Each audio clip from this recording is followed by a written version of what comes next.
নমস্কার বন্ধুরা, সোনার সংসার চ্যানেলে সবাইকেই স্বাগত জানাই। আজকে আমরা একটি ট্রাভেল ব্লগ আপনাদের সামনে তুলে ধরতে চলেছি। আশা করি আজকে আপনাদের এই ট্রাভেল ব্লগটি সবার ভালো লাগবে। তো চলুন, শুভ সকাল। আজ প্রভু পুজো, জয় জগন্নাথ। প্রভু সবার মঙ্গল করুক। আমরা আজকে বেরিয়ে পড়েছি সকাল সকাল প্রভুর উদ্দেশ্যে। কোথায় যাচ্ছি আমরা সেটা দেখতে গেলে আপনাদের অবশ্যই চোখ রাখতে হবে। আমরা যাচ্ছি আজকে হুগলি জেলার মাহেশের জগন্নাথ মন্দিরে। এখানে রেলপথে হাওড়া থেকে মেরিন লাইনের ট্রেন ধরে শ্রীরামপুর স্টেশন নেমে অটো বা টোটো করে 10 থেকে 15 মিনিটের মধ্যেই আসা যায় এই জগন্নাথ প্রভুর মন্দিরে। আর কেউ যদি শিয়ালদা স্টেশন থেকে ট্রেনে আসতে চান তাহলে তাকে ব্যারাকপুর স্টেশনে নেমে অটো বা টোটো করে ব্যারাকপুর ফেরিঘাটে এসে নৌকায় গঙ্গা পার হয়ে শ্রীরামপুর ফেরিঘাট থেকে অটো বা টোটো করে আসতে পারবেন এই জগন্নাথ প্রভুর মন্দিরে। আমরা চলে গিয়েছিলাম গাড়ি করে। বেশিক্ষণ লাগে না, আমাদের বাড়ি থেকে প্রায়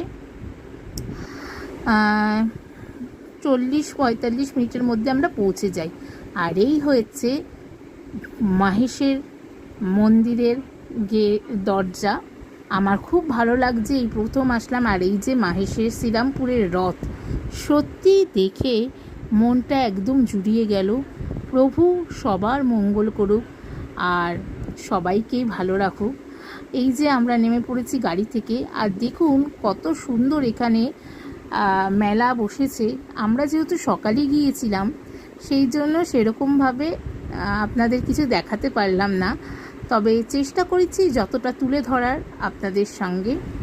এইখানে এই যে মন্দিরের প্রবেশদ্বার, আমরা সেখান থেকে ঢুকছি। আর সত্যি এই প্রথমবার এসে মনটা একদম আনন্দে ভরে গেছে। আর এই যে দেখতেই পাচ্ছেন প্রচুর মেলার সব বসেছে, প্রচুর। বন্ধুরা, আমরা চলে এসেছি শ্রীরামপুরের মানে একদম সবথেকে বড় রথ, যেটা মহেশমতির রথ। চারিদিকে দেখতেই পারলে তোমাদের দেখালাম। এখনও মেলার কাজ চলছে। বিকেলে আসলে আরও ভালো হতো, কারণ বিকেলে তো সম্ভব নয়, কাজকর্ম থাকে। তাই জন্য আমরা সকালেই চলে এসেছি। আর পুরীর পর এই মাহেশের শ্রীরামপুরের রথ কিন্তু বিখ্যাত। এখানে এসে সব চারিদিকে দেখতে পারলাম ছোট্ট ছোট্ট অনেক গোপাল, কত সুন্দর। সামনে দেখুন চৈতন্য মহাপ্রভু। এই যে কত মন্দিরটাকে কি সুন্দরভাবে সাজিয়েছে, রাত্রিবেলায় আরও সুন্দর লাগবে। প্রভুর কাছে একটাই আমার প্রার্থনা, ঠাকুর সবার মঙ্গল করুক, সবাইকে ভালো রাখুক, এটাই বলবো।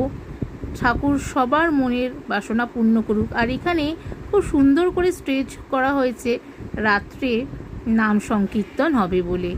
প্রভুকে দেখো, মন জুড়িয়ে যাবে, এত সুন্দর।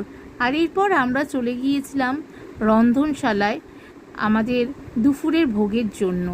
এখানে দুপুরের ভোগের ব্যবস্থা করা হয়েছে 12:30 থেকে, কিন্তু এখানে দুপুরের ভোগের ব্যবস্থা করা হয় প্রত্যেক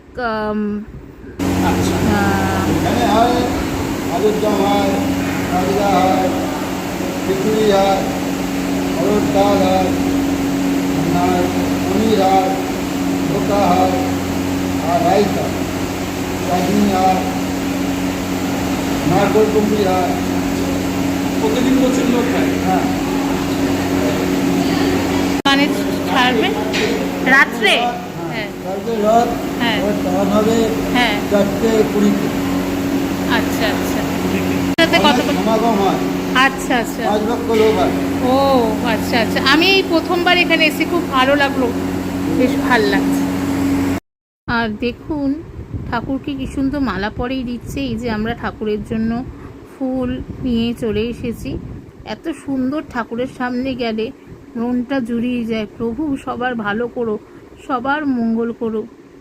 সামনে গিয়ে সত্যি প্রভুর দর্শন পাওয়া সত্যি খুব অপরূপ অপরূপ দৃশ্য, এত সুন্দর দৃশ্য সত্যি।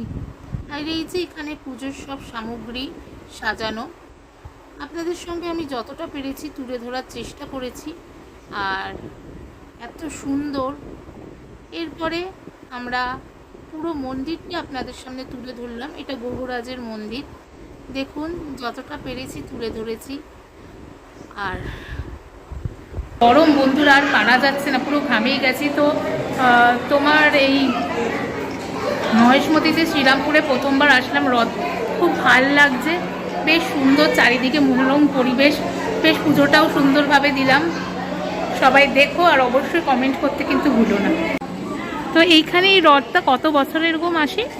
এই যে রথ বহুত বছর না? তাও সে মনে হয় আমার শ্বশুরের শ্বশুর, আচ্ছা আচ্ছা, মনে হয় 7 পুরুষ হয়ে যাচ্ছে। ও আমি প্রথমবার আসলাম এখানে। তো 7 পুরুষ হয়ে যাচ্ছে। আচ্ছা আচ্ছা, তো মাসির কাছ থেকে একটু টিপ করে নিচ্ছি। হ্যাঁ নাও। বন্ধুরা দেখতেই পারলে মাসির থেকে টিপ করে নিলাম, আর অনেক কিছুই এখানে জানতে পারলাম কি কি আছে, কারণ আমি এবার প্রথম এসেছি এখানে। বেশ ভালো লাগছে, রোদ্দুরটাও আছে, কিন্তু তার মধ্যে যে এত সুন্দর দৃশ্য চারিদিকে দেখতে পাচ্ছি। তো চলুন যতটা পাচ্ছি আপনাদের সঙ্গে শেয়ার করছি। অবশ্যই ভোগ খাবো, ভোগ কেটে নেওয়া হয়েছে আমাদের। তো চলুন দেখতে থাকুন। আর হ্যাঁ, ভোগের আপনাদের হচ্ছে মাথা পিছু হচ্ছে 220 টাকা করে, আমরা দুজনে ছিলাম 420 টাকা। তো এখানে নীলমাধবের মন্দির দেখতেই পাচ্ছেন, আপনাদের যতটুকু পেরেছি শেয়ার করে দিয়েছি। খুব দারুণ লাগছে এই মহেশমতির জগন্নাথ মন্দির। আমি একবার সবাইকে অনুরোধ করব, আপনারা সপরিবারে অবশ্যই এই মন্দিরে একবার আসুন, আপনাদের সবার খুব ভালো লাগবে। এত সুন্দর, আমি প্রথমবার আসলাম, আবার প্রভু যদি টানে অবশ্যই আবার আসব। আর এখানে দেখছিলাম কত ঠাকুরের ফটো, সবাই এখানে কিন্তু নিজেদের রান্না দেখছিলাম নিজেরাই করে খাচ্ছে। এখানে ওনারা ভাত ফুটাচ্ছে, সবজি কাটছে কেউ, খুব সুন্দর পরিবেশ। আর এরপরে ঠাকুরের ভোগ চলে গেল। প্রভুর ভোগ হয়ে যাওয়ার পরেই কিন্তু হবে আমাদের প্রসাদ খাওয়ার পর্ব। তো ঠাকুরকে ভোগ দেওয়ার পর দেখুন এই যে এবার দরজা খোলা হবে, পুরোহিত মশাই ভেতরে ঢুকে গেল। আর এখানে এইবার ভোগ নিয়ে সব প্রসাদের মধ্যে দিয়ে তবেই শুরু হবে ভোগ। তো বন্ধুরা এতক্ষণ আমরা বসেছিলাম, এরপরে আমরা প্রসাদ নিতে চলে এসেছি, লাইনে দাঁড়িয়ে আছি, একটু পরেই প্রসাদ খেতে ঢুকবো। পুরোটা আপনাদের সঙ্গে শেয়ার করবো, আপনারা দেখতে থাকুন। এরপরে বন্ধুরা এই যে এখানে ভোগ খাওয়ার জায়গা, তো সবাই আমরা লাইনে দাঁড়িয়েছিলাম, একে একে সবার টিকিট নেওয়া হচ্ছে আর বসিয়ে দেওয়া হচ্ছে। সিটিং অ্যারেঞ্জমেন্টটা খুব সুন্দর ছিল, চেয়ার টেবিল। এই যে আমি আর তোমাদের নবদা বসে গেছি ভোগ খেতে, আর সবাইকে একটু দেখিয়েও দিলাম। দেখো প্রচুর লোক এখানে প্রত্যেক দিন ভোগ খায়, আর এত অপরূপ ভোগের কি বলবো। এখানে প্রথমে দিয়ে দেওয়া হলো গরম গরম খিচুড়ি। ভোগ পুরো অমৃত, হবেই না কেন, প্রভুর কাছে এসেছি, প্রভুর ভোগ অমৃত তো হবেই। আর এরপরে এখানে দিয়ে দিয়েছিল শাক, আলু দিয়ে ডাটা দিয়ে সব দিয়ে একটা শাক তৈরি হয়েছিল, আর ওখানে অন্ন ভোগ দেওয়া হয়েছে। সত্যি খুবই অপরূপ এই ভোগ। আর তারপরে দিয়ে দেওয়া হলো ছোলার ডাল, আলুর দম, কত ধরনের। আর এখানে পোস্ত দিয়ে করেছিল লাউ, খুব সুন্দর খেতে। এখানে তরকারি দিল, আর এই যে চলে এসেছে পোলাও, এত অপরূপ খেতে। আর এখানে কিন্তু একেবারে রান্না হয়, মানে হাঁড়ি চাপিয়ে দিলে উনুনে একেবারে নামানো হয়, কোনো হাতা দিয়ে রান্না করা হয় না, এক পাকে রান্না করা হয় এখানে। এরপরে ধোকা দিয়ে দিয়েছিল, আর তারপরে পনির, এত সুন্দর লাগছে ভোগ। এরপরে আমের চাটনি চলে এসেছিল, যতটা পেরেছি তোমাদের সঙ্গে তুলে ধরার চেষ্টা করেছি। তোমরা কিন্তু লাইক কমেন্ট করতে ভুলো না, আর নতুন বন্ধুরা অবশ্যই সাবস্ক্রাইব করে দিয়ে বেল নোটিফিকেশনটি অন করে দিও। আর তারপরে চলে এসেছিলো পরমান্ন, যেটা পায়েস বলা হয়। আজকের দিনটা খুব সুন্দর আমরা কাটিয়েছি। লাইক কমেন্ট কিন্তু অবশ্যই করো। আর এরপরে চলে এসেছিল মালপোয়া। চলো আজকের ভিডিওটা এখানেই শেষ করলাম।